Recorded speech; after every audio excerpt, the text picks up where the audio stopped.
Hey guys, this is Leilani Claire here, and I'm coming to talk to you today about coping with heartbreak. Now, heartbreak, a lot of times we just associate it with a relationship, but it doesn't have to necessarily be a relationship.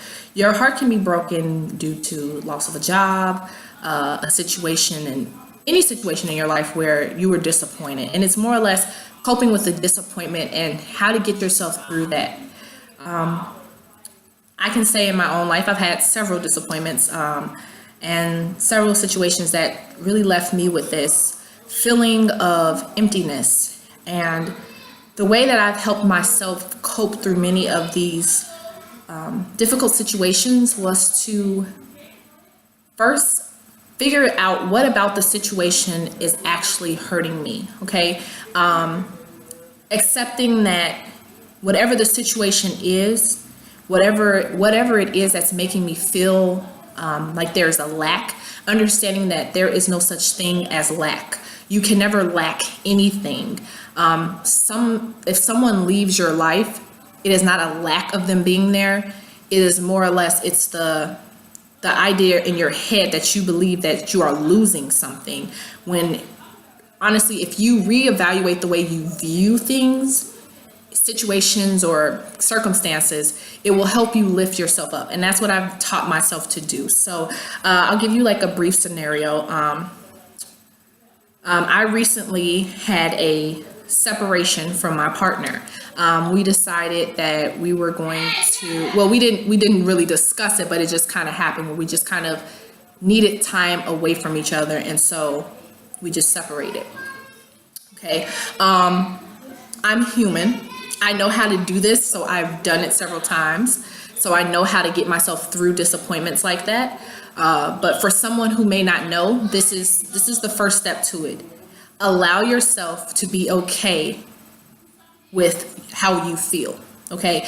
If the longer you prolong the feelings, the longer you deny yourself the right to be angry, to be sad, to be disappointed, to the longer you deny yourself the right to live in those feelings and live in that emotion and let it out, the longer the process will take. So I am kind of a stubborn person. I will admit that is something I do understand about myself, and it's something that I am changing about myself. And so what I had to do the first few days of the breakup was to allow myself to cry.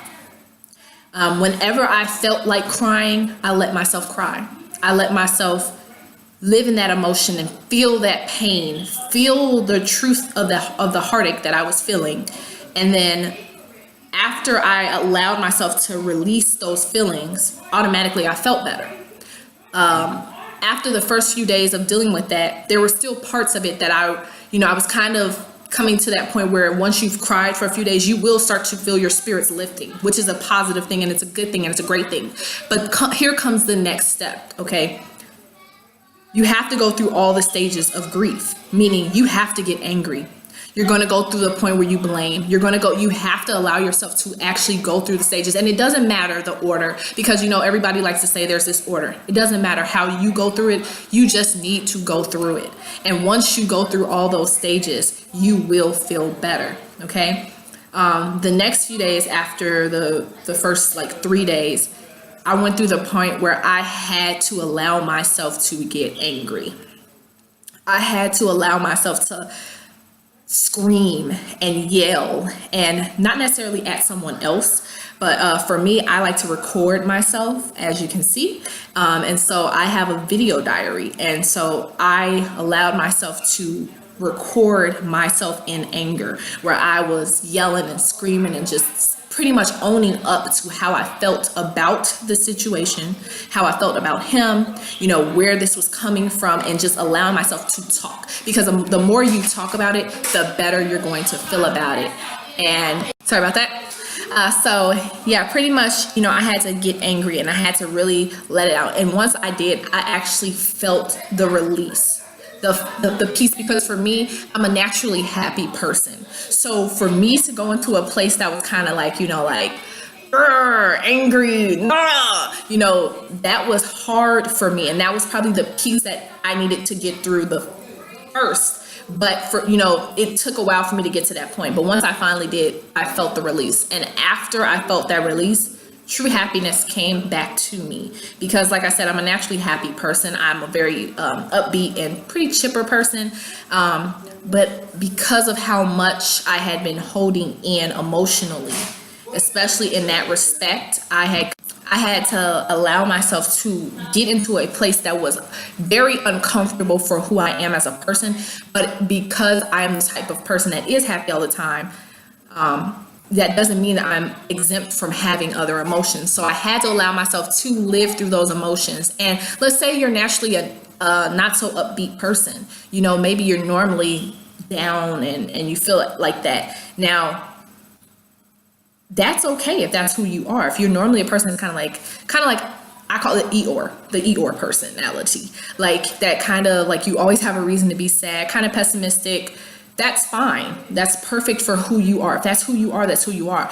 But allow yourself to feel happy afterwards, because that's the opposite of who you are. And until you allow yourself to, after something has happened, because you live in that disappointment, once the actual thing has happened that you presume to have already happened because of the personality type that you have, allow yourself to feel content in that. Like, hey, I knew this was going to happen. And it happened. I predicted it. I'm okay with that. You know what I mean? Because once you accept a personality, not even a personality, but once you accept the emotions that you normally kind of push aside because of who you are and how you handle things, it's the part of you that you normally neglect. So allowing yourself to go into that place will actually release that hold that you have onto whatever the situation is. And it was the best for me because it allowed me to get through it. Around the same time that I was going through this, a family member passed away. And so, an extended family member. So someone I didn't know personally, but, you know, still they're connected through family. So everyone was going through the process differently. And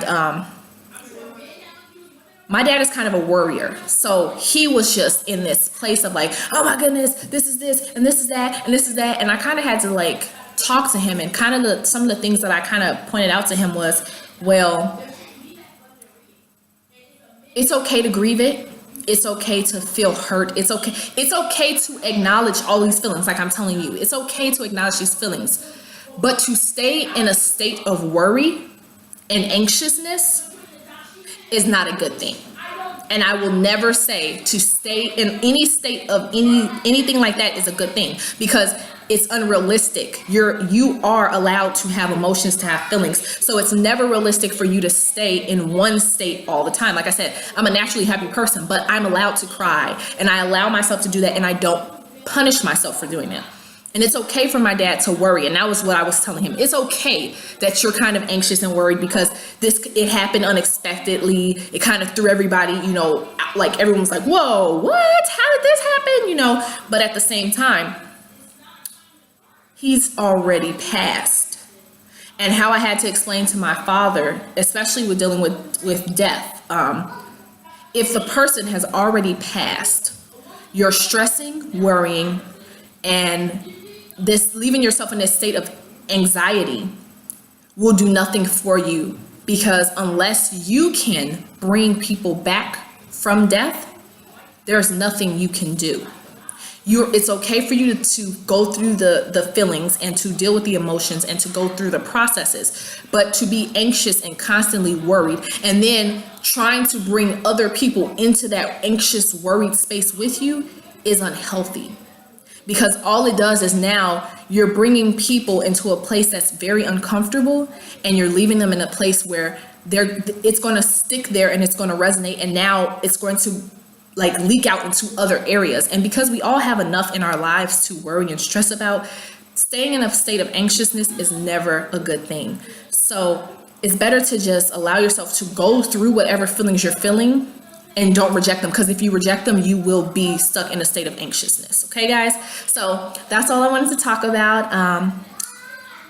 If you have any questions, or if you want anything else, you want any more topics that you can think of that I should talk about, go ahead and leave me a comment below.